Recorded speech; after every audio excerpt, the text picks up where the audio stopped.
Start. ప్రభు నామమున మీ అందరికీ ఉదయకాల శుభములు. క్రిస్మస్ ఆరాధనలో ఈరోజు 29వ రోజులో ఉన్నాం. ఈ రోజుకే ఏర్పాటు చేయబడిన వాక్యము యెషయా గ్రంథము 9వ అధ్యాయము 6వ వచనము. ఏలయనగా మనకు శిశువు పుట్టెను, మనకు కుమారుడు అనుగ్రహింపబడెను, ఆయన భుజము మీద రాజ్యభారం ఉండును.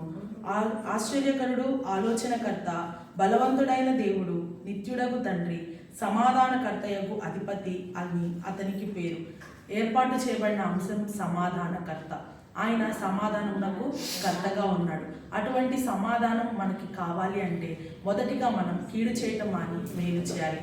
రెండవదిగా సమాధానమును వెతకాలి. మూడవదిగా ఆయన యందు విశ్వాసం ఉంచాలి. అప్పుడు యేసుక్రీస్తు ప్రభువారు ఎటువంటి సమాధానం అయితే కలిగి ఉన్నారు, అటువంటి సమాధానమును మనము కూడా పొందుకునే వారముగా ఉన్నాము. కాబట్టి ఇక మీదటైనా మన జీవితాల్లో కూడా అటువంటి సమాధానాన్ని మనం కలిగి ఉండాలని కోరుకుంటూ ఈ కొద్ది మాటలు ముగిస్తున్నాను. వీక్షించుచున్న వారికి ధన్యవాదాలు. పెట్టి ఒకసారి పోలికి